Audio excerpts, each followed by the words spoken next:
are extraordinarily complex, but the problems, the solutions are embarrassingly simple. I just want to say that this is amazing. I've been working very hard as a community organizer to spread just the word permaculture and the associate words and lexicon throughout the Southside community for the past 5 years. And this is the first time I've ever been in a room with black folks and y'all are talking about permaculture and watching a film about permaculture. And it is amazing. It's beautiful. I can literally cry right now because I've been walking through Hyde Park and Brownsville and everywhere talking about permaculture and everyone has been looking at me like I'm crazy. I'm talking about trees and people are looking at me like I'm nuts. You don't know Gregory Bratton? Everybody here knows you. Well, I know we about with the Healthy Food Hub. We sell food right here on 75th Street every Saturday. That's right. And so we've been doing that. Some friends of mine went down to Pembroke and set up some farms to develop a whole Black Oak Center. Black Oak Center. To set up, but before I friends down there, I was already farming. And it's important that we develop a relationship, people who live in the rural areas to the urban areas. Yeah. They keep the people who live in rural areas divided. I know we get in the city, we think, well, I'll go to the country, but you ought to take a ride sometime out in the country. Right. And just meet some of the people who work on land all year long. Pembroke is 45 miles away from this, majority African-American community, farmers, people who've been doing natural farming for a long time. They don't use they have a lot of money, so they don't use a lot of the specialty items. What's your name, sir? Will Crosby. Will Crosby. Crosby. Will Crosby. He said something that I think is very important a little bit earlier as well about if you see life in the form of a house or a structure, we have an obligation, a moral obligation to go in and rehabilitate that. The same holds true for these lots, abandoned lots. We have an obligation to take these lots, oftentimes which are lawns. Lawn is a monoculture.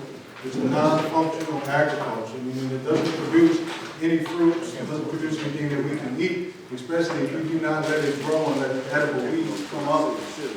There's nothing there for us to, all we can do is run a lawnmower over it and water it and hope it doesn't die. So in essence, you're looking at a desert. So when you look at the concrete food desert and the lawn food desert, we have tons of land in Chicago, but oftentimes we're not producing food, and the people who are producing food, like Karen and like Gregory, they're not getting the support that they need, okay, to produce food. Oftentimes it's a very grassroots, it's a very humble, hard-working, activist-based approach. So in this room, we have everything that we need between us only. When we communicate with each other, when we share what we have, we share resources, we start to operate outside of the dollar and start to do business with each other in barter, in exchange. Until we become producers, we will always have to consume from a centralized source known as a grocery store or a liquor store or a corner store, okay? So we have an obligation to become designers of the community that we live within, and we cannot design our communities alone. No, I just wanted to say, both films are very informative. And how can we get it out there, because everyone needs to see this, because this is my first time seeing this, and I was very impressed, and we need to really promote both films. Educate to the masses.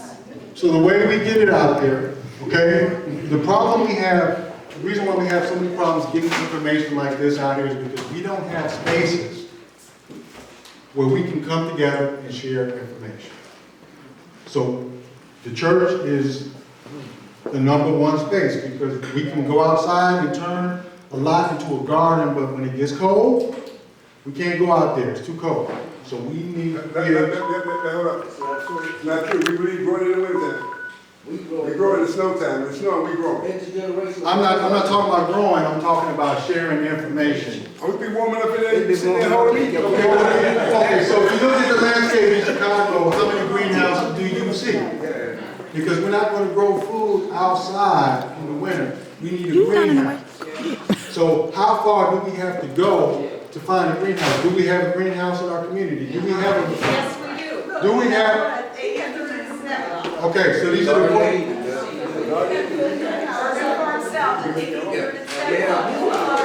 These are the questions that we need to ask. Now, the next question I'm gonna ask is, do we have enough greenhouses in our community? Because it's the distance from your house to that greenhouse and whether or not that greenhouse has someone there to unlock the door and open it and let you in, which is going to determine whether or not you can go to that greenhouse in the wintertime and congregate with people in your community to share information. Okay? And you're still going to need a heater. Straight cats. I'm sorry? Straight cats. Because I want to do this in my backyard. Yes. But I don't like cats. You don't like cats.